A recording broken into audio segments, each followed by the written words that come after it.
한국교회 성도님들을 주님의 이름으로 환영합니다. 우리 모두 지난 일주일을 돌아보며 은혜로우신 하나님 아버지께 우리의 죄를 고백하는 시간을 갖겠습니다.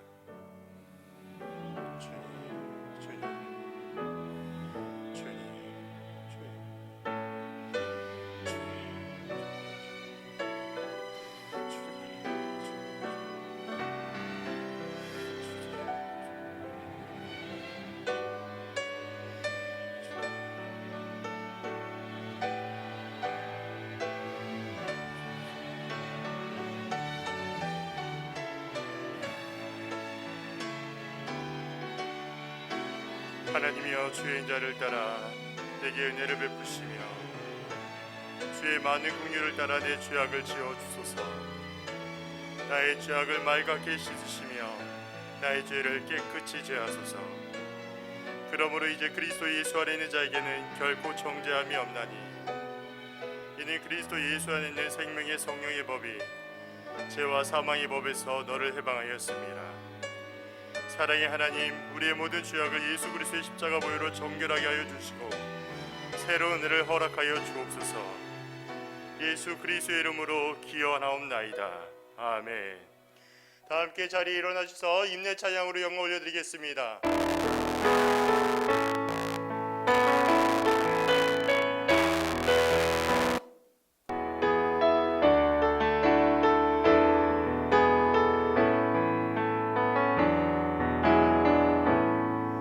하늘의 문을 여소서. 이곳을 주목하소서. 주를 향한 노래가 꺼지지 않으니 하늘을 열고 보소서. 이곳에 임재 하소서. 주님을 기다립니다. 기도의 향기가 하늘에 닿으니 주여 임재하여 주소서. 이곳에 오셔서 이곳에 앉으소서. 이곳에서 드리는 예배를 받으소서.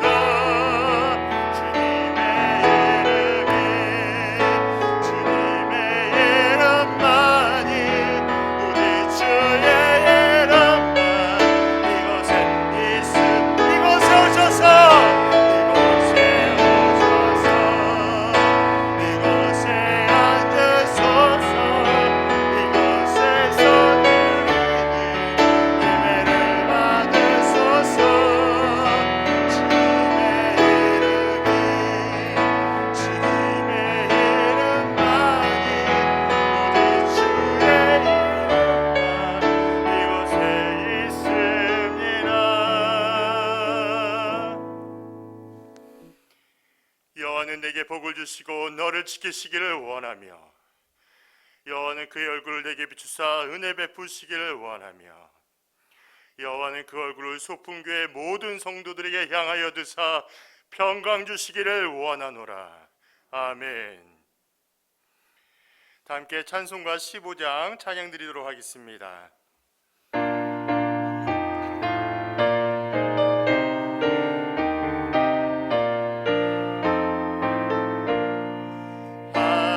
하나님의 크신 사랑 하늘에서 내리사 우리 맘에 항상 계셔 온전하게 하소서. 우리 주는 자비하사 사랑 또한 다시는 두려워서 나를 차례 구원하소서.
성시교도하겠습니다. 교동문 27번입니다. 교동문의 찬송가 맨 뒤편에 있습니다. 교동문 27번입니다.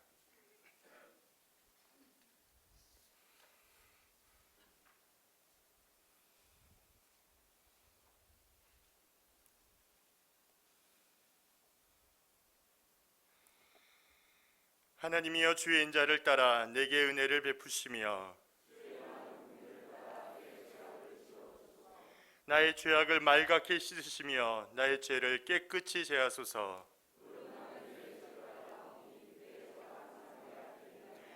내가 주께만 범죄하여 주의 목전에 악을 행하였사오니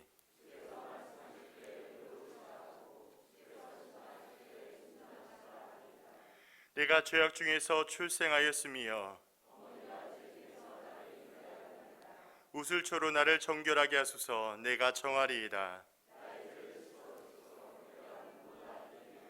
하나님이여 내 속에 정한 마음을 창조하시고 내 안에 정직한 영을 새롭게 하소서. 아멘. 다 함께 사도신경으로 우리의 신앙을 고백하겠습니다. 전능하사 천지를 만드시 하나님 아버지를 내가 믿사오며 그 외아들 우리 주 예수 그리스도를 믿사오니 이는 성령으로 잉태하사 동정녀 마리아에게 나시고 본디오 빌라도에게 고난을 받으사 십자가에 못 박혀 죽으시고 장사한 지 사흘 만에 죽은 자 가운데에서 다시 살아나시며 하늘에 오르사 전능하신 하나님 우편에 앉아 계시다가 저희로서 산자와 죽은 자를 심판하러 오시리라. 성령을 믿사오며 거룩한 공예와 성도가 서로 교통하는 것과 죄를 사하여 주시는 것과 몸이 다시 사는 것과 영원히 사는 것을 믿사옵나이다. 아멘. 다 함께 자리에 앉으셔서 찬송가 309장 찬양 드리겠습니다.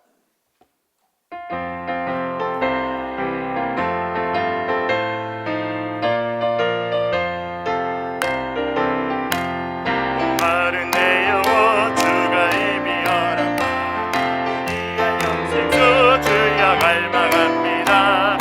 약속 따라서 입성한 구원을 오 주여 내 기도와서 들어주소서.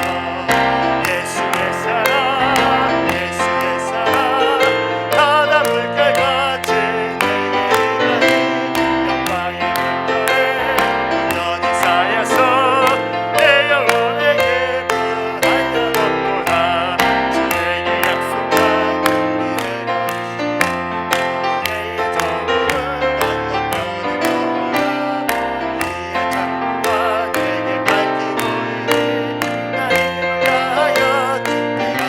예수의 사랑 예수의 사랑 예수의 사랑 바다 물결같이 영광의 물결에 온전히 쌓여서 내 영혼에게 부하여 얻도다. 그의 손 앞에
하나님께 기도할 때 교회를 위하여 기도하겠습니다.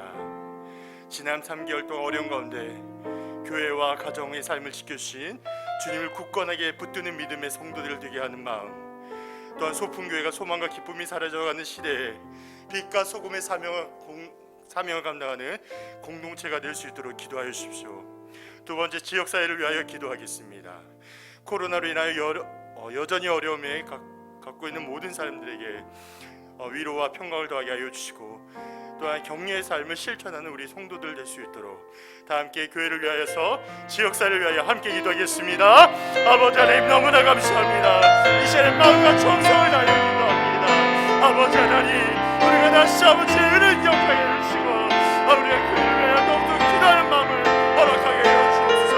우리 교회가 우주 주의 뜻 가운데 바로 서는 주의 교회가 되게 하여 주시고, 그 안에 있는 성도들 되게 하여 주시고, 아버지 하나님 나타날 수 있는 거룩한 교회가 될 수 있도록 하나님 인도하여 주옵소서. 지역사회를 위하여 기도합니다. 여전히 고난에서 어려움과 불안감을 모든 사람들에게 아버지의 은혜가 있게 하여 주시고, 아버지의 위로가 있게 하여 주시고, 회복이 있게 하여 주옵소서. 아버지의 은혜를 위하여 기도합니다. 잠든 은혜가 있게 하여 주시며, 말씀을 통해 다시 올 때에는 성령 충만하시게 되게 하여 주옵소서. 주의 무한의 말씀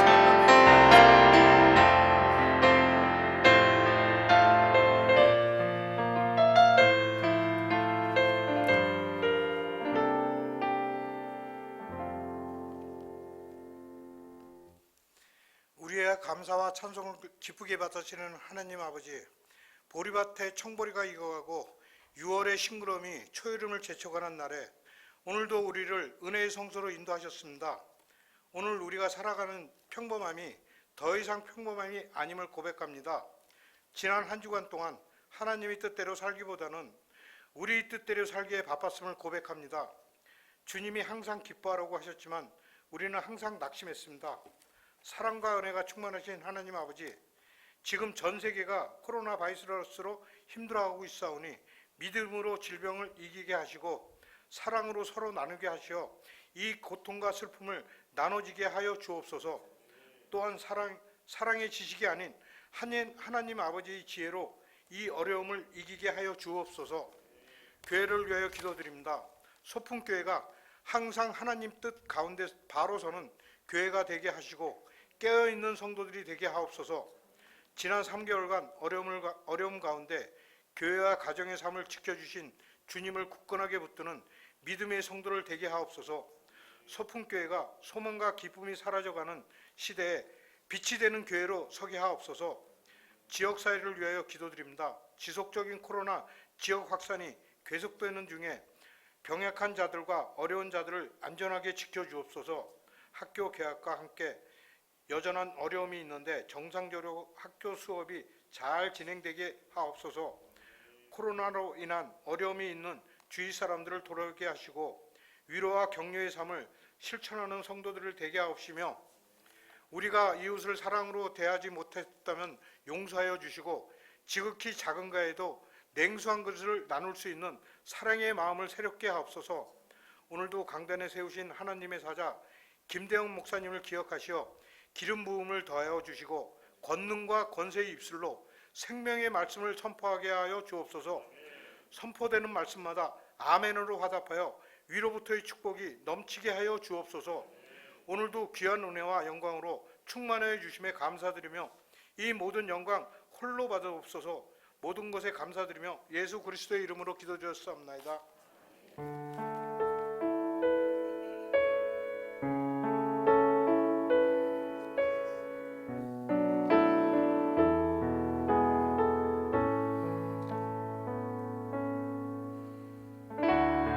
함께 자리에 일어나셔서 공헌 찬양으로 영광 올려드리겠습니다.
하나님 아버지, 너무나 감사합니다. 귀한 예물을 구별하여 주님 앞에 올려드리오니 이 예물이 쓰이는 곳마다 하나님의 나라와 의를 위하여 온전히 쓰임받게 하여 주옵소서. 여전히 우리의 삶의 가운데 코로나로 인하여 여러 가지 각종 문제들로 인하여 우리를 공격하고 위협하고 있습니다. 아버지 하나님, 은혜와 평강을 더하게 하여 주시고 우리에게 불안과 근심과 염려가 있지 않게 하여 주시오며 하늘로부터 오는 신령한 복이 우리의 삶 가운데 온전히 실현되게 하여 주옵소서. 아버지 하나님, 다시 한번 말씀 앞에 간구하며 나아갑니다. 우리의 지식과 경험을 내려놓게 하여 주시고 하나님의 은혜와 성령 충만함으로 말씀을 받게 하여 주시오며 말씀의 교훈하심에 따라 살아갈 수 있도록 인도하여 주옵소서. 다시 한번 말씀을 전하실 김영 목사님을 기도합니다. 영일간에 강건함을 허락하여 주시고 준비하신 귀한 말씀 온전히 대언할 수 있도록 삼위의 우리 하나님께서 붙잡아 주옵소서. 또는 우리 모든 성도들에게 또한 성령 충만한 시간 되게 인도하여 주시오며 하나님의 은혜가 넘치는 시간 되게 인도하여 주옵소서. 살아 역사하시고 부활하신 예수님의 이름으로 기도하옵나이다. 아멘. 다 함께 자리에 앉으시고요. 교회 소식으로 함께 하도록 하겠습니다. 이사분기 재정보고는 현재 교회 2층 또 로비와 교회 홈페이지에 게시가 되어 있습니다. 내용을 확인하여 주시고요. 계속하여 교회를 위해서 기도를 부탁드리겠습니다. 기부금 영수증은 이번 달 21일까지 꼭 진행하여 주시고요. 그 이후에 신청하시면 세무서 신고 때문에 어렵습니다. 그래서 꼭 기억해 주시고 21일까지 진행을 해주시면 감사합니다. 예배 안에는 기존과 똑같이 진행합니다. 1부부터 4부까지 2시간 간격으로 진행되고요. 교육부서 예배는 12시에 정한 장소에서 진행을 합니다. 그리고 청년부 예배는 지하 식당에서 오후 2시에 진행됨을 말씀드립니다. 새벽 기도회와 수요 성원 공부도 종전대로 진행하고요. 하지만 금요기도회와 소그룹 모임은 하지 않음을 기억하여 주십시오. 예배당 자리 안내를 하겠습니다. 마스크를 착용하여 주시고 예배 참석하여 주시고 늘 해왔던 대로 발열 체크와 이름과 체온을 기록하고 손 소독제를 사용하도록 합니다. 저희가 이번 주부터 이렇게 좀 특별하게 이렇게 마스크를 착용했습니다. 원래는 착용을 해야 하는데 그것을 이제 아무래도 이 지역 사회에 또 감염과 여러 가지 이유들로 인하여서 저희가 이렇게 착용하고 이번 주부터 예배를 또 진행하게 되었습니다. 그래서 성도님들도 계신 자리에서 꼭 마스크를 착용하여 주시고요. 마스크를 착용함으로 이웃사랑을 실천하는 성도님들을 되시기를 주의 이름으로 부탁드립니다. 함께 기도하겠습니다. 코로나 확진자로는 감염 우려가 계속적으로 지속되고 있습니다. 개인 상황 방역과 안전에 더욱 유의를 부탁드리고요. 사람이 모이는 자리에 가급적으로 피하여 주시고 또한 교회의 사역과 정상화를 위하여서 기도를 부탁드리겠습니다. 선교지 기도 제목이 이번 주에도 2가지가 올라갑니다. 내용을 확인해 주시고요. 끊임없이 선교지와 또한 선교사님을 위해서 기도해 주시고 요즘에 코로나로 인해서 각 그 나라의 선교사님들이 한국으로 거의 다 되돌아오셨어요. 그만큼 상황들이 많이 열악하거든요. 그래서 성도님들의 끊임없는 기도를 부탁드리겠습니다. 하나님 말씀 나누도록 하겠습니다. 하나님 말씀은 신약성경 누가복음입니다. 신약성경 누가복음 8장 4절부터 15절까지의 말씀입니다.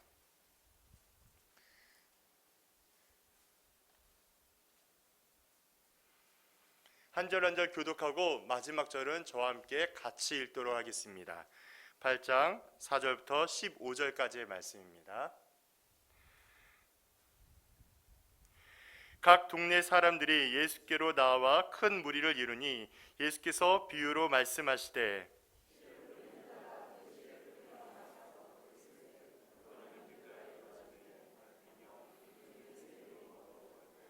더러는 바위 위에 떨어짐에 싹이 났다가 습기가 없으므로 말랐고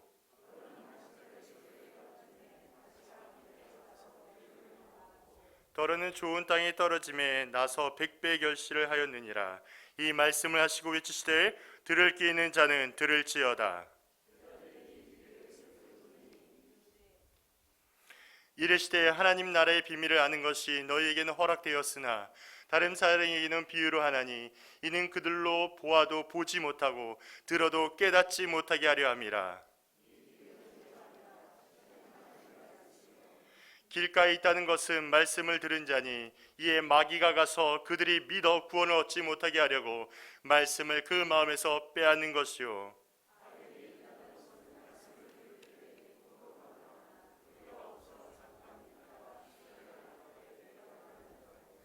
가시떨기에 떨어졌다는 것은 말씀을 들은 자이나 지혜는 중 이생의 염려와 재물과 향락의 기운이 막혀 온전히 결실하지 못하는 자요.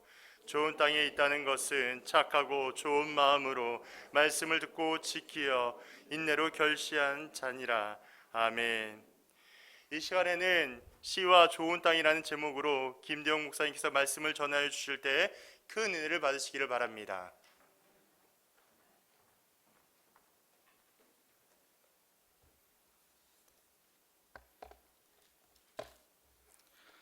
할렐루야. 제가 용인에 살고 있습니다. 근데 주중에도 인천 생각이 나더라고요. 혹시 이쪽에는 코로나가 막 이렇게 번지질 않나 마음이 쓰이고 또 그렇게 되었습니다. 이렇게 밝은 얼굴로 여러분과 함께 주일날 이렇게 만나 뵙게 되어서 너무 감사드립니다. 우리 함께 하나님의 말씀 듣기 이전에 우리 기도하고 하나님의 말씀 듣도록 하겠습니다. 존귀하신 아버지 하나님, 주님의 사랑하는 백성들이 주님의 음성 듣고자 이 자리에 나왔습니다. 하나님 아버지 말씀하여 주시옵소서. 저희가 듣겠나이다. 하나님, 우리가 하나님 말씀에 제대로 반응하며 또한 이 말씀을 살아내는 우리 성도님들 되게 하여 주옵소서. 그렇게 하시 우리 주님을 찬양하옵고 우리 구주 예수 그리스도 이름 받들어 기도드리옵나이다. 아멘. 여러분, 신앙생활을 하면서 가장 많이 하는 것 중에 하나가 아마 예배를 드리는 것일 겁니다. 예배를 드리면서 여러분들이 가장 중요하게 여기는 예배 요소가 있다면 아마 설교, 하나님의 음성을 듣는 시간일 겁니다. 이건 아무리 강조해도 지나치지 않습니다. 제가 지금 설교를 하고 있기 때문에 이야기를 하는 것은 아닙니다. 예배가 굉장히 중요하고 예배 가운데 하나님의 음성을 듣는 것은 굉장히 중요합니다. 그런데 시중에 보면 목사님들에게 설교를 잘하는 법에 관계되는 책들은 굉장히 많습니다. 그런데 일반 성도님들에게 설교를 잘 듣는 법, 설교를 제대로 듣는 법에 대한 책은 없는 것 같아요. 사실은 우리 모두가 하나님의 말씀을 잘 들어야 됩니다. 자기가 설교하니까 혹시 성도님들에게 핑계를 대는 거 아니냐 그렇게 생각할지는 모르겠지만 전혀 그런 것이 아닙니다. 우리 하나님께서 우리를 부르셨을 때는 먼저 말씀을 전하는 자로 부르는 것이 아니라 먼저 하나님의 말씀을 잘 듣는 자로 부르셨습니다. 말씀을 전하는 자도 하나님의 말씀을 잘 들어야지만이 제대로 파악을 해서 그리고 제대로 전할 수 있기 때문에 모든 신자들은 하나님의 말씀을 제대로 들어야 됩니다. 그러고 난 다음에 제대로 들었기 때문에 그 말씀대로 따라서 살아가는, 제대로 반응하는 자가 되어야 될 줄로 믿습니다. 우리는 계속해서 예수님이 하신 설교, 예수님에 관한 설교가 아니라 예수님께서 직접 그들의 제자들에게 해주셨고 오늘 우리에게 하시는 예수님의 비유 설교를 우리가 계속해서 듣고 계십니다. 바라기는 제가 설교하는 것이 아니라 이 성경 말씀, 예수님의 음성이 여러분에게 심령밭에 생생하게 들려지기를 주님의 이름으로 소원드립니다. 그리고 제대로 반응해서 이 말씀대로 살아가시는 여러분 되시길 바랍니다. 오늘 우리가 살펴볼 예수님의 설교, 비유 설교는 우리가 익히 너무 잘 알고 있는 비유입니다. 씨 뿌리는 자의 비유라고 들어보셨을 겁니다. 이 비유를 우리가 듣기 이전에 이 배경을 조금 살펴보셨으면 좋겠습니다. 8장 1절을 보시면 예수님께서 하나님 나라를 선포하셨습니다. 지난 시간에도 제가 말씀을 드렸지만 예수님께서 오신 목적이 하나님 나라를 이루시기 위해서 오셨고 예수님께서 오셔서 설교하는 대부분의 내용이 하나님의 나라에 관한 설교였습니다. 그리고 예수님께서 부활 승천하시기 이전에 사도행전 1장을 보시면 제자들을 다 불러 모으시고 난 다음에 하신 말씀이 끊임없이 하나님의 나라를 가르치는 일이었습니다. 이렇게 1절에서 하나님의 나라를 가르치니까 1절에서 예수님과 함께 하나님 나라를 이루고 가는 제자들의 모습이 나옵니다. 12제자들 아시죠? 그런데 2절과 3절을 보면 다른 제자들의 모습들을 우리에게 소개해 주고 있습니다. 제가 한번 여러분 대신해서 읽어보겠습니다. 또한 악기를 쫓아내심과 병고침을 받은 어떤 여자들 곧 7 귀신이 나간 막달라인이라 하는 마리아와 헤롯의 청지기, 굉장히 고위 관원입니다. 헤롯의 청지기 구사의 아내 요한나와 수산나와 다른 여러 여자가 함께하여 자기의 소유로 그들을 섬기더라 이렇게 되어 있습니다. 여러분 지금 2절 3절 들으시면서 여러분 별로 놀라시지도 않으셨죠? 근데 당시 배경에는 이게 굉장히 놀라운 이야기입니다. 여러분 유대인들이 어떤 사람입니까? 회당들에 남자만 모일 수 있는 사람, 남자들만 들어갈 수 있었습니다. 여자들은 죄송하지만 지금 대부분의 지금 우리 오늘날 성도님들 가운데 한 7, 80%가 여성분이신데, 그때 당시 죄송하지만 여성분들은 노예로 취급하거나 물품 정도로 취급되던 시절이었습니다. 아이들도 그렇게 되었습니다. 유대인들은 아예 이방인들과는 상종하지도 않았습니다. 그런데 예수님은 하나님 나라를 전하시면서 백부장, 이방인들과도 접촉하시고 과부의 아들과도 접촉하셔서 교제하시고, 예수님을 따르는 제자들이 여자들이 많았습니다. 아마 이 시대 당시에 이런 이야기를 하지 않는 것이 오히려 복음을 전하는 데 더 도움이 되었을지도 모르겠습니다. 그런데 누가는 하나님의 나라 속에는 남자들만 있는 것이 아니라 여자들과 함께 모든 문화를 넘어서 하나님의 나라가 왕성하게 일어난다는 것을 분명하게 적고 싶었다는 말씀이죠. 제가 여러분에게 한번 여쭤보고 싶습니다. 하나님 나라는 선택된 사람들만, 특정한 사람들에게 배타적으로 들어가는 곳입니까? 아니면 모든 사람을 포용할 수 있는 곳입니까? 제가 생각하기에는 여러분 두 번째 대답을 하셨으리라 믿습니다. 하나님 나라는 예수 그리스도를 믿는 자에게 어떤 사람들이든지 오픈되어 있는 열린 공동체입니다. 그런데 여러분, 이 지금 하나님 나라에 대해서 이렇게 다 열려 있지만 모든 사람들이 그러나 하나님 나라에 들어가는 것은 아닌 것 같습니다. 바로 그 이유 때문에 우리 주님께서 씨 뿌리는 자의 비유를 우리에게 말씀해 주셨습니다. 우리 4절 말씀을 한번 볼까요? 4절 말씀을 보시면 이 씨 뿌리는 자의 비유가 언제 이 말씀이 선포되었는지가 잘 드러납니다. 각 동네 사람들이 예수께 나와 큰 무리를 이루니 예수께서 비유로 말씀하시되. 지금 여러분 한번 상상해 보십시오. 예수님께서 지금 하나님 나라를 선포하고 계십니다. 각 동네에 많은 사람들이 찾아왔습니다. 그런데 제자들이 보았을 때는 어땠을까요? 마음이. 많은 사람들이 찾아와서 예수님께서 인기가 높아지니까 제자들은 그렇지, 내가 믿는 예수님을 찾아온 이 사람들 정말 우리가 잘 선택한 것이지 라고 생각하면서 우쭐했을지는 모르겠습니다. 근데 예수님의 생각은 좀 달랐습니다. 많은 무리들이 왔지만 예수님은 그들의 마음을 보고 계셨고, 그들의 마음에 따라서 어떻게 반응할 것인지를 자세히 살펴보시면서 그때에 바로 이 비유를, 씨 뿌리는 자 비유를 우리에게 해주셨다는 겁니다. 이 내용은 너무나 잘 알고 계시죠? 제가 간략하게 소개해 보겠습니다. 어떤 씨 뿌리는 자가 씨를 뿌렸습니다. 더러는 길가에 그 씨가 떨어졌습니다. 그래서 새가 와서 그 씨를 먹어버렸습니다. 더러는 바위 위에 떨어졌습니다. 습기가 없어서 뿌리가 내리지 몰라서 곧 말라버렸습니다. 어떤 씨는 가시떨기 안 속에 뿌려졌습니다. 그래서 기운이 막혀서 열매를 온전히 거둘 수 없었다라고 주님께서 설교하셨습니다. 그리고 제일 마지막에는 좋은 땅에 씨가 떨어졌는데 얼마나요? 마태복음에는 30배, 60배, 100배, 마가복음에도 30배, 60배, 100배 나오는데 100배의 열매가 맺혔다라고 주님께서 설교를 하셨습니다. 여러분, 이 내용 잘 이해하셨죠? 아마 이때 당시에 유대 성도님들도, 유대인들도 이 말씀을 너무나 잘 이해했을 겁니다. 그때 당시는 씨를 기경하기 전에 씨를 뿌려놓고 기경을 했습니다. 씨를 뿌려놓고 이 땅이 어떤 땅인지를 잘 모르고 뿌리지만 나중에 기경하게 되면 거기에 돌짝밭일 수도 있고 길가밭일 수도 있고 딱딱한 땅일 수도 있고 발견하게 되었다는 것이죠. 그때 당시 사람들이 이 말씀의 의미를 정확하게 이해를 했을 겁니다.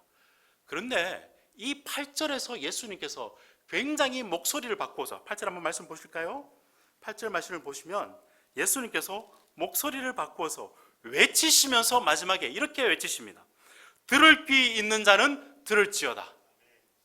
들을 귀 있는 자는 들을지어다. 여러분, 이때 당시 사람들이 다 이해했을 만한 내용이었습니다. 다 귀가 있고 다 이 내용을 들었는데 주님께서 외치시면서 들을 귀가 있는 사람은 이 말씀을 들어라 라고 이야기를 하고 있습니다.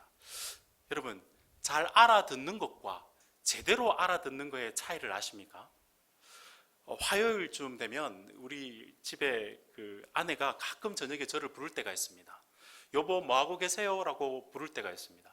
그럴 때 제가 이해를 했죠. 정확하게 내가 뭘 하고 있다는 것을 설명을 했습니다. 인터넷 하고 있지요 라고 했는데 좀 싸한 느낌이 듭니다. 왜냐하면 화요일 날은 쓰레기를 분리하는 날이기 때문입니다.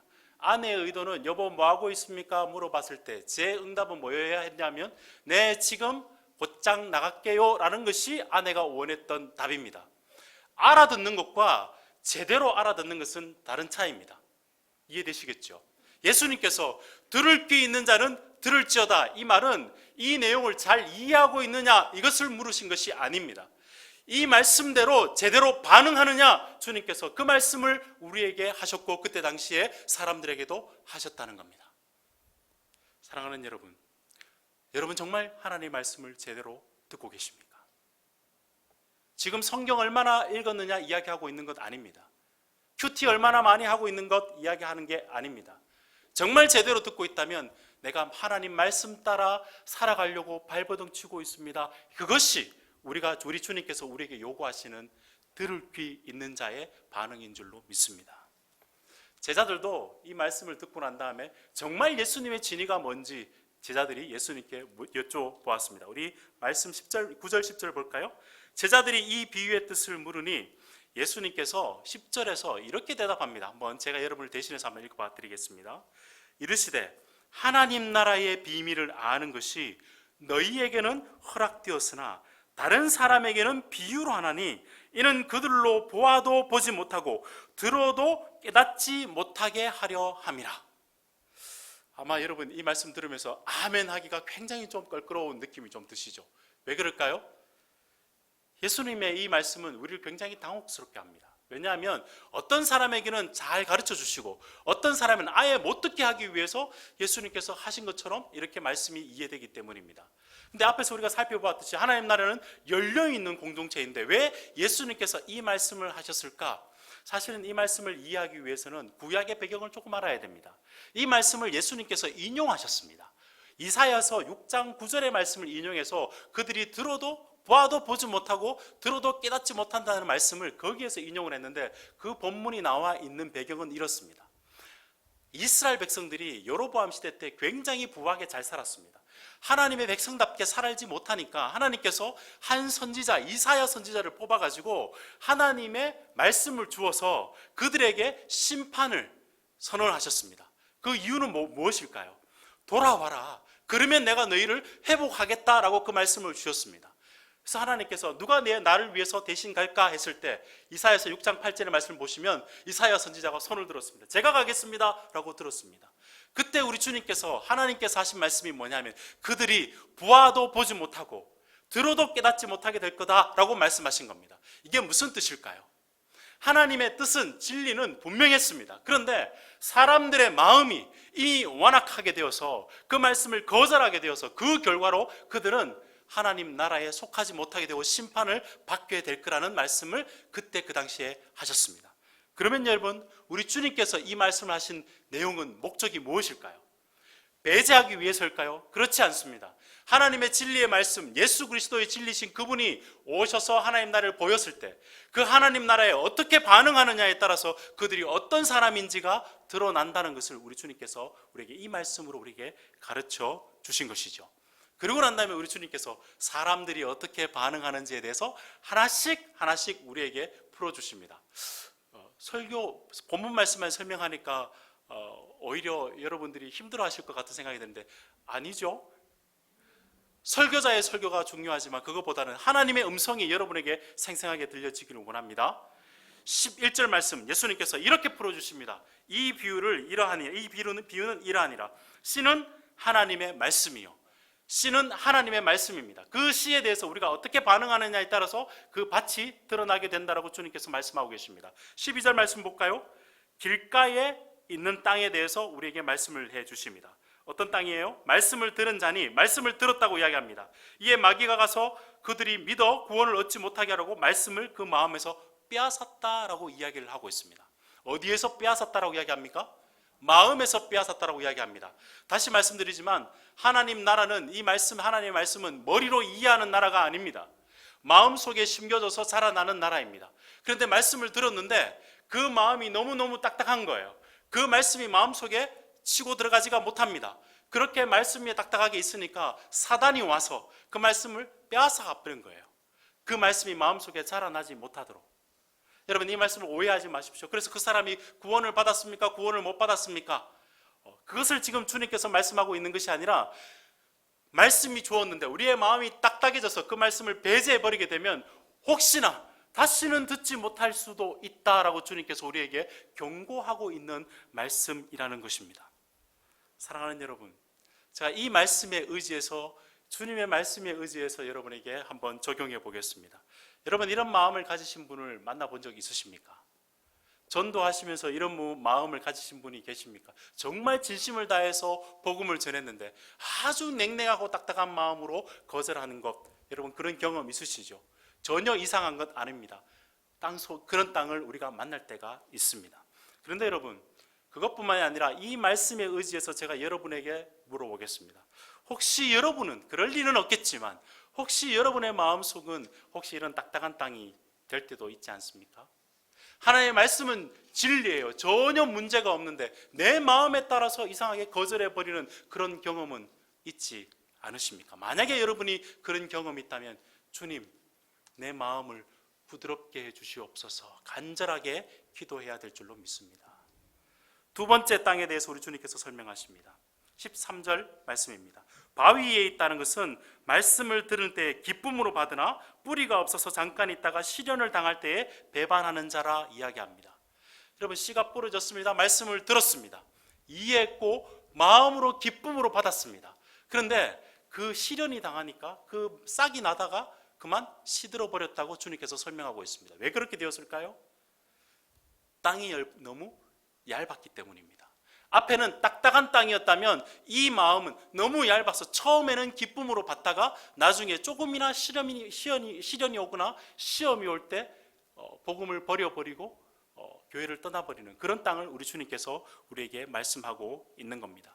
여러분, 오늘날로 따진다면 이런 땅은 어떤 땅일까요? 저는 곰곰이 생각해 보았습니다. 나를 위한 복음으로만, 내가 잘 되는 복음으로만 받는 사람이 이런 땅이 아닐까라는 생각을 해보았습니다. 하나님의 말씀을 듣고 예수를 믿으면 이 땅 가운데도 복이 있습니다. 그거 정말 있습니다. 그러나 하나님께서는 때로는 이 현세보다 미래의 더 큰 복을 위해서 우리가 십자가를 지고 주님을 따를 것을 요구하실 때가 있습니다. 시련이 올 때도 있습니다. 그런데 그때 우리의 마음이 얇게 되어 있으면, 나를 위한 복음으로만 생각한다면 그 복음을 버려버리고 배반하는 사람이 나올 수도 있다라고 주님께서 우리에게 설명하고 계십니다.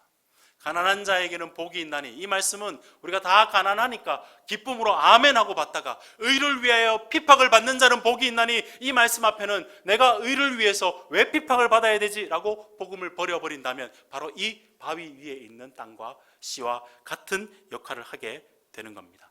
마음이 딱딱해서 복음을 버리는 사람이 있는가 하면 마음이 얇아서 시험과 시련이 있어서 복음을 버리는 사람이 있다는 이야기입니다. 혹시 여러분들 가운데는 그런 사람 보신 적 있으십니까? 아마 참 이 말씀을 제가 이 교회에 담임 목사님이면 못할 것 같아요. 그런데 말씀에 의지해서 제가 여러분에게 말씀을 드립니다. 혹시 열심히 함께 신앙생활 하다가 내가 예수 믿고 난 다음에 얻은 것, 손에 잡히는 것이 없어서 혹시 조금 지나다가 점점 교회를 멀리 하시는 분 계시지 않으십니까? 주일학교 때 항상 열심히 함께 있었는데 교회 때문에 상처받았다, 시련 때문에 교회 못 다니겠다 이렇게 생각해서 나가신 분이 있다면 어쩌면 그 사람은 얇은 마음의 사람인지도 모르겠습니다. 여러분, 제 말을 오해하지 마십시오. 그래서 그 사람이 구원 못 받았느냐 그런 이야기 하는 게 아닙니다. 예수님께서 지금 이 이야기 하시는 것은 정말 너희의 마음은 어떠냐라고 말씀을 물어보고 계시는 겁니다. 여러분, 혹시 여러분 가운데 나는 여건 때문에 이렇게 힘든 그 바위 위에 씨앗처럼 이렇게 신앙생활 하지만 사실은 나는 좋은 땅이다 생각하시는 분이 계십니까? 그 반대도 한번 생각해 보십시오. 혹시 여러분이 바위 위에 있는 땅인데 좋은 환경 때문에 내가 좋은 땅으로 혹시 그런 척하며 생활하시지는 않는지, 이 말씀 앞에 우리가 다시 한번 돌아봐야 된다는 겁니다. 만일 우리 마음이 그렇다면 주님 앞에 겸손히 기도해야 될 줄 믿습니다. 하나님, 내 마음이 시련이 오고 어려움이 와도 쓰러지지 않도록 내 마음의 깊이가 더욱더 깊어지는 내 마음을 기경하여 주옵소서, 흙가리해 주옵소서, 그렇게 기도하는 여러분이 되었으면 좋겠습니다.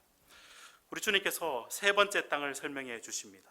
가시떨기에 떨어졌다는 것은 말씀을 들은 자이니 지내는 중 이생의 염려와 재물과 향락의 기운이 막혀 온전히 결실하지 못하는 자요, 이렇게 설명하고 있습니다. 씨가 떨어졌습니다. 가시덤불 속에 떨어졌습니다. 그래서 처음에 싹도 나고 줄기도 났습니다. 서 있습니다. 그런데 이상하게 이 씨는 줄기도 있지만 열매를 거두지 못한다라고 이야기하고 있습니다. 왜 그렇게 되었을까요? 저희 집 앞에는 소나무가 큰 소나무가 5그루가 있습니다. 그런데 그 동네에 보면 밑에는 꽃은 자라는데 과실나무는 전혀 자라지 않습니다. 왜 그럴까요? 소나무가 영양분을 다 빼앗아 먹었기 때문입니다. 앞에 길가밭은 마음이 딱딱해서 복음을 거절했다면, 마음이 얇은 사람은 그 마음이 얇아서 거절했다면, 이 땅은 어떤 땅일까요? 분명히 뿌리가 내리고 줄기도 있고 멀쩡히 보이지만 마음이 갈라져서, 마음이 다른 곳에 빼앗겨서 열매를 맺지 못하는 땅이 바로 이 가시덤불 속에 있는 땅과 같다. 주님께서 그렇게 말씀하고 계신 것입니다. 이런 땅은 오늘날 어떤 땅과 비슷할까요? 어떤 성도님들과 모습이 비슷할까요? 명목상의 그리스도인들, 실천적 무신론자들의 모습이 아닐까, 그렇게 생각해 봅니다. 이 땅의 위험성이 뭔 줄 아십니까? 겉으로 보기에는 너무너무 멀쩡합니다. 그러나 열매가 제대로 맺지 못한다는 것이 더 큰 위험성입니다. 한번 농부의 입장에서 생각해 보십시오. 씨를 왜 뿌렸습니까? 열매를 거두기 위해서였습니다. 그런데 멀쩡하게 보이는데 열매를 거두지 못한다면 길가밭이나 돌짝밭이나 바위의 밭이나 모양은, 결과는 같게 된다라고 주님께서 이야기하고 계신 겁니다. 여러분, 이 돌짝밭, 이 가시밭, 가시떨기 속의 이 씨의 모습을 보면서 저는 저의 모습을 생각을 많이 해보았습니다. 정말 나는 열매를 많이 거두고 있는 건가? 본문 말씀 보시면 이생에 대한 염려와 그리고 재물과 향락의 기운이 맡겼다라고 이야기를 하고 있는데, 이생에 대한 염려, 저도 많이 염려하는 것 같고, 재물도 생각도 하는 것 같고, 즐거움, 우리가 다 추구하고 살지 않습니까? 각각의 내용들이 다 우리에게 살갑게 우리에게 다가오는 내용들인데, 중요한 것은 이 자체의 문제가 아니라 그것 때문에 우리의 마음이 홀라당 다 뺏겨버려서 신앙생활하면서 열매를 맺지 못하고 오히려 그것에 염려하고 재물의 마음이 다 빼앗겨버리고 우리의 즐거움을 다 추구하고 살다 보면 신앙생활에 열매가 없다라고 우리에게 경고하는 모습이 아닐까, 저는 그렇게 생각해 보았습니다. 여러분, 이게 경고가 될 줄 모르겠는데요, 성경에서 변화 없는 그리스도인이라는 것은 성경에서는 찾아볼 수가 없습니다. 믿음은 생명력이 있기 때문에 그 믿음이 제대로 들어와 있다면 반드시 더디더라도 우리 속에서는 변화가 일어나야 된다는 사실입니다. 한번 어떤 집사님이 저에게 이런 질문을 한 적이 있습니다. 목사님, 우리 아이는 어릴 적 굉장히 신앙생활 잘했습니다. 지금은 교회를 잘 다니지 않는 것 같은데 대학 가고 나중에 커버리니까 자기 신앙 자기가 관리해야 되는데 잘 하지 못하는 것 같아요 라고 저한테 질문한 적이 있습니다. 그러면서 이렇게 질문해 왔습니다. 목사님, 우리 아들이 구원받았을까요? 제 대답이 어땠을 것 같습니까? 저도 모르고 집사님도 모릅니다. 그런데 더 큰 문제는 뭐냐 하면, 아마 그 청년 집사님의 아드님도 자기가 구원받았는지 그런지 잘 모를 겁니다. 그게 더 큰 문제입니다. 왜냐하면 자기가 구원받은 확신, 삶 속의 변화와 다른 모습이 나타나지 않으면 구원에 대한 확신은 떨어지게 되어 있고, 구원의 확신이 떨어져 있으면 무기력한 신앙이 되게 되어 있고, 무기력한 신앙이 되어 있으면 열매를 거두기가 힘들기 때문입니다. 이렇게 우리 주님께서는 3번의 땅을 통해서 복음을 전하지만 거절하는 딱딱한 땅, 복음을 전하지만 마음이 얕아서 무너지는 땅, 복음을 전하지만 다른 데 다 마음이 뺏겨버려서 열매를 맺지 못하는 땅에 대해서 설명하셨습니다. 여러분 어떻습니까? 이렇게 들으니까 제가 너무 여러분을 절망시키는 것 같지 않습니까? 예수님의 의도는 그것이 아니었습니다. 예수님의 의도는 마지막 이 4번째 땅을 우리에게 소개하는 거였습니다. 4번째 땅 15절 말씀을 우리 함께, 내가 이 땅이기를 소원하는 마음으로 15절의 말씀을 함께 읽어보도록 하겠습니다. 시작. 좋은 땅에 있다는 것은 착하고 좋은 마음으로 말씀을 듣고 지키어 인내로 결실하는 자니라. 아멘. 복음을 뿌려서 거절하지만 좋은 땅에 그 씨앗이 떨어졌을 때는 그 앞에서 모든 거절을 뛰어넘을 만한 풍성한 100배의 열매가 있다라고 우리 주님께서 우리에게 말씀하고 계신 겁니다. 주님께서 이 말씀을 왜 하셨을까요? 우리가 바로 그 좋은 땅이 되기를 간절히 바라는 마음으로 이 말씀을 하시지 않았겠습니까? 이 말씀이 너희가 제대로 들어서 이 말씀에 제대로 반응해서 어떻게 말씀하시고 있죠? 말씀을 듣고 지키고 인내함으로 결실을 맺었으면 좋겠다. 우리 주님께서 바로 그 말씀을 우리에게 주시면서 너희가 좋은 땅이 되기를 원한다. 그렇게 우리에게 당부하고 계시는 겁니다. 하나님 나라가 실패한 것처럼 보이느냐? 거절해도 마침내 하나님은 좋은 땅을 통해서 하나님 나라는 확장되고 우리가 생각하는 것보다 더 크게 확장될 거다. 주님께서 우리에게 이 말씀을 주시면서 너희가 바로 좋은 땅이 되라. 주님께서 우리에게 당부하고 계신다는 사실입니다. 사랑하는 성도 여러분, 이 말씀에 의지해서 제가 여러분에게 당부의 말씀을 드립니다. 우리가 진짜 좋은 땅이 되어서 좋은 마음으로, 착한 마음으로 순전하게 하나님의 말씀을 듣고 그 말씀을 제대로 지키고 반응하고 끝까지 견뎌내서 열매를 맺는 여러분의 인생 되시기를 우리 주님의 이름으로 축원드립니다.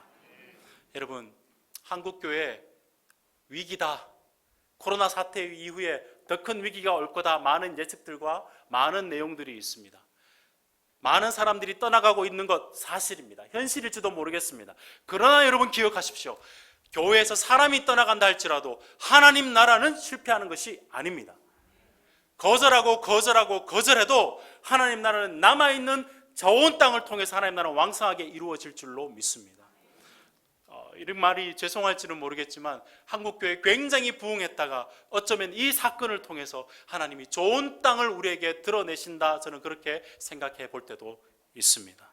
오늘 말씀처럼 말씀이 좋은 땅에 떨어지게 될 때 반드시 열매를 맺게 됩니다. 그 열매를 맺게 될 때까지 우리가 무엇을 해야 된다고요? 말씀을 듣고 지키고 인내로서 열매를 맺어야 된다고 본문은 말씀하고 있습니다. 여러분 기억하십시오. 좋은 믿음에는 반드시 두 가지 요소가 따라옵니다. 첫 번째는 뭐냐면 시련과 시험의 요소입니다. 좋은 신앙이 되기 위해서는 폭풍우도 치고 시련도 다가오게 되어 있습니다. 그 시련을 넘어설 때 바위 위의 땅처럼 가시덤불 위에 있는 유혹처럼 그런 것을 극복할 때 좋은 믿음이 되는 것입니다. 시련과 시험의 요소를 극복하셔야 됩니다. 그런가 하면 좋은 믿음은 반드시 시간의 요소가 필요합니다. 열매가 연그러지기 위해서는 시간이 필요합니다. 급속도로 익어가는 열매는 맛이 없는 겁니다. 열매를 따가지고 붙여서는 그 열매도 썩고 나무도 좋은 열매를 맺을 수가 없습니다. 시간이 들어서 내 속에서 자라서 하나님 나라의 열매를 맺는 것, 좋은 믿음에는 이 시련의 요소와 시간의 요소를 극복해서 하나님의 말씀을 믿고 지키고 인내로서 결실할 때 하나님 나라가 왕성하게 이루어질 줄로 믿습니다. 여러분이 그런 좋은 땅 되시기를 우리 주님의 이름으로 축원드립니다.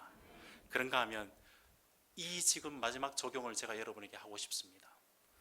이렇게 우리가 견디고 참고 말씀을 지키는 것도 중요하지만 이 시기 가운데 진짜 필요한 게 뭘까 고민하며 기도하다가 하나님께서 이것을 우리 시대 가운데 우리가 씨를 뿌려야 된다는 하나님의 말씀으로 여러분들이 받았으면 좋겠습니다. 조국 땅에 많은 사람들이 거절하고 복음을 지금 많이 배척하는 시대가 되어버렸습니다. 1970년대 이후에 한국교회는 급성장했습니다. 그러면서 우리는 많은 복음의 열매들을 따먹었습니다. 그러면서 전도에 대한 모든 내용들이 프로그램화되었고 기계화되었고 그렇게 지내다가 한 영혼 한 영혼에게 하나님의 말씀의 씨앗을 뿌려서 그 영혼이 자라나게 하는 것은 우리가 참 많은 것을 놓쳐버렸다라는 생각을 해보았습니다. 이 시기 가운데 이렇게 어렵고 힘든 시기 가운데 하나님께서는 그래도 너희가 뿌려야 된다는 말씀으로 이 말씀을 주신 줄로 믿습니다. 여러분, 경기도에 많은 사람들이 있지만 모든 사람들이 거절하는 것은 아닙니다. 인천 지역에 많은 사람들이 복음을 거절하겠지만 다 거절하는 것은 아닙니다. 복음을 우리가 전할 때 그 속에서 좋은 땅을 통해서 하나님의 나라는 여전히 왕성하게 일어난다는 사실을 믿으시기를 우리 주님의 이름으로 축원드립니다. 여러분, 우리 주님께서 이 비유를 하셨던 것 그냥 우리 비유만 하신 것이 아니라 가만히 생각해 보십시오. 주님께서 이 땅 가운데 오셔서 자기 자신을 이 땅에서 심으셨습니다. 12제자들에게 심으셨죠. 12제자들 십자가에서 끝까지 따라갔습니까? 다 도망했습니다. 때로는 돌짝밭 길가밭처럼 딱딱한 마음으로 버렸고, 때로는 얇은 마음으로 버렸고, 때로는 재물 때문에 마음이 갈라져서 버렸습니다. 그런데 우리 주님은 그 제자들을 끝까지 사랑하셔서 그들을 다시 가르치시고 하나님 나라를 다시 가르쳐서 그들을 다시 세워서 복음의 파수꾼으로 세워주셨습니다. 그들이 복음을 전한 결과 우리가 어떻게 되었죠? 지금 우리가 그 복음을 받게 되었습니다. 하나님 나라는 다 실패한 것처럼 보이지만 그 사람을 통해서 한 영혼 한 영혼을 통해서 하나님 나라는 지금도 확장되어 가고 있다는 사실을 여러분 꼭 믿으시기를 바랍니다. 하나님 나라는 이 겨자씨처럼 우리가 작은 것을 심을 때, 우리가 우리 자신을 심어 나갈 때, 우리 자녀들에게 심고 우리 교회 다음 세대들에게 심어 나갈 때 그들을 통해서 하나님 나라가 왕성하게 이루어질 줄로 믿습니다. 여러분, 하나님 나라 처음부터 거대하게 이루어지는 것 아닙니다. 한 영혼이 바뀌어서 숲이 되어 갑니다. 18세기 로버트 레이커스라는 사람이 있습니다. 여러분, 18세기가 산업혁명으로 많은 아이들이, 어른들은 일하러 가버리고 아이들은 혼자 남아서, 마치 지금과 비슷하죠. 아이들이 혼밥하고 그렇게 지내는 그들이 너무 안타까워서 로버트 레이커스라는 사람이 주일학교를 시작했습니다. 그들을 모아서 성경을 가르쳤는데 그게 20년이 지나서 공교육이 되고, 지금 우리의 지금 공교육이 된 것은 이 한 사람, 로버트 레이커스가 한 젊은 어린 영혼들을 보고 그 한 명 한 명에게 성경을 가르치기 시작할 때 큰 물결이 이루어서 공교육이 이루어졌던, 하나님 나라가 왕성하게 이루어졌던 일들이 일어났습니다. 19세기 설교의 황태자, 설교제 황태자라고 하는 스펄전이라는 사람은 사실은 자기 할아버지도 아버지도 목사님이셨습니다. 젊을 때 그가 너무 우울증에 빠져서 너무 자살하고 싶은 생각들이 많았을 때 1849년 12월 달에 자신이 다니던 교회가 아니고 다른 교회에 몰래 갔다가 그 교회 담임 목사님이 안 오셨어요, 그날따라. 그런데 그 교회에서 한 선생님이 이사야 42장 22절 말씀을 가지고 여호와를 앙망하라는 그 제목과 선생님이 그 스펄전에게 말씀을 전했습니다. 젊은이여, 모르는 사람이지만 예수를 바라보시오. 젊은이여, 예수를 바라보시오. 젊은이여, 예수를 바라보시오. 그 말씀을 듣고 그가 변해서 19세기 영국의 많은 영혼들을 주님께로 돌아오게 했던 그 사람이 되었다는 거. 여러분, D.L. 무디 선교사님 아십니까? 그분은 구두 수성공이었어요. 그냥 하루하루 그냥 먹고 사는 것으로 만족한 사람이었습니다. 그런데 에드워드 킴벌이라는 사람이 그 영혼을 살펴보기 시작했습니다. 매주 교회는 나오는데 그냥 형식적으로 나오니까 마음이 너무너무 안타까웠어요. 그 영혼을 찾아갑니다. 그리고 이렇게 물어봅니다. 너 예수님을 믿니? 그가 이렇게 이야기합니다. 우리 어머니도 믿고 누나도 믿으니까 나도 믿겠죠. 그거 말고 정말 예수 그리스도 복음을 믿느냐 물어보았습니다. 그가 그때 기도하며 말씀을 받아서 다 잃어버린 미국 가운데 영혼들을 다 이렇게 주님께로 돌아오게 하는 부흥의 불길을 일으켰던 사람이 D.L. 무디입니다. 여러분, 제가 여러분에게 로버트 레이커스가 되고 스펄전이 되고 D.L. 무디가 되라고 하는 이야기가 아닙니다. 우리가 한 영혼 한 영혼 생각해서 말씀의 씨앗을 우리가 뿌렸을 때 우리가 생각지도 않았던 하나님의 나라가 왕성하게 일어나는 그 원리가 하나님 나라의 원리라는 사실을 다시 한번 생각해 보자는 겁니다. 시기가 어렵습니다. 그래서 위축될 것이 아니라, 오히려 프로그램으로 하는 것이 아니라 정말 주님의 마음을 가지고 우리 자녀들에게부터, 그리고 우리 교회 주일학교 학생들에게부터 한 명 한 명에게 정말 우리가 받았던 복음을 잘 전수해 줄 수 있도록 우리가 한 명 한 명에게 심어 나가자라고 말씀드리는 겁니다. 답답해 보이는 현실, 미래에 소망이 없다는 시대 가운데 경쟁하며 혼자 밥 먹고 아이들이 너무너무 힘들어하는 그 아이들에게 그 마음속에 복음을 심겨줄 수 있는 한 사람, 그리고 죄의 문제로 죄책감 때문에 살아가는 많은 영혼들에게 젊은이여 예수를 바라보라고 이야기해 줄 수 있는 바로 그 한 사람, 그리고 형식적인 신앙이지만 정말 진정한 영혼으로 영혼의 거듭남을 위해서 복음을 전해줄 수 있는 그 바로 한 사람, 그 사람이 바로 여러분이 되었으면 좋겠습니다. 좋은 땅이 되어서 말씀에 제대로 반응하고, 그것뿐만 아니라 아무리 힘들고 어려워도 사람들이 거절하고 또 거절하고 또 거절해도 좋은 땅에 뿌려서 하나님 나라의 풍성한 열매가 이루는데 내 영혼이 쓰임받을 수 있도록, 그래서 그 복음의 아름다운 열매들이 내 때에서 끝나는 것이 아니라 내가 예수님처럼 내가 심어서, 내가 섬김으로 심고 내가 희생으로 심어서 우리 자녀들이 아름다운 복음의 열매들을 또 맺을 수 있도록 그렇게 섬겨가시는 좋은 땅 되시는 여러분 되시기를 우리 주님의 이름으로 축원드립니다. 우리 말씀을 생각하며 함께 기도하도록 하겠습니다. 존귀하신 주님, 복음에서 떠나고 교회를 무시하며 하나님 나라를 거절하는 이 시대 속에서도 우리로 여전히 하나님 나라를 꿈꾸게 하시고 이 말씀을 허락하여 주시니 감사함을 드립니다. 주님, 사랑하는 성도님들, 이 세상의 유혹 가운데, 시련 가운데서 이 말씀을 꼭 붙들고 품고 지키며 인내로서 결실할 수 있는 우리 성도님들 되게 하여 주옵소서. 말씀을 이해하는 것으로 그치는 것이 아니라 말씀에 제대로 반응하여서 하나님 말씀 따라 많은 열매들이 그의 삶 가운데 이루어질 수 있도록 주여 은혜를 베풀어 주옵소서.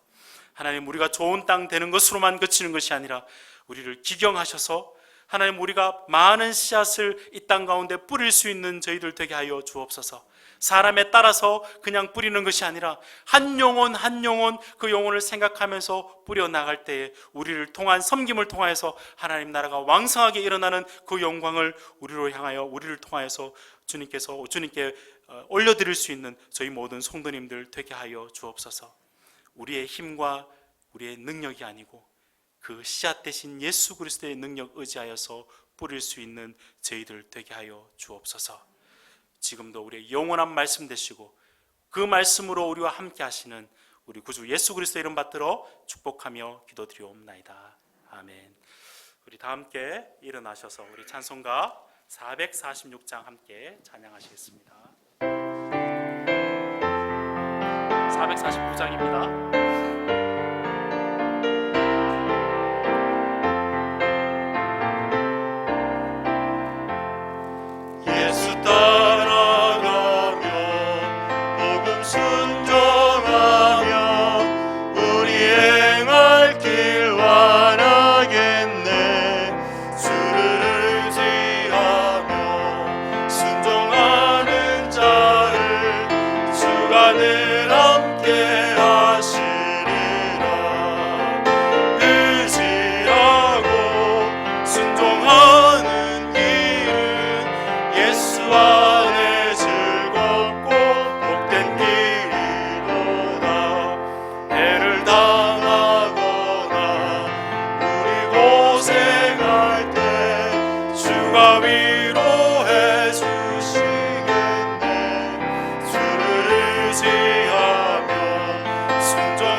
상급을 주시겠네.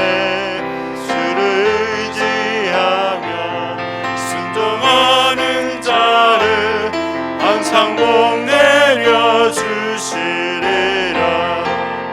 의지하고 순종하는 길은 예수 안에 즐겁고 복된 길이로다. 우리 받은 것을 주께 다 드리면 주리 기쁨이 넘치겠네. 주를 의지하며 순종하는 자를 은혜 풍성케 하시리라.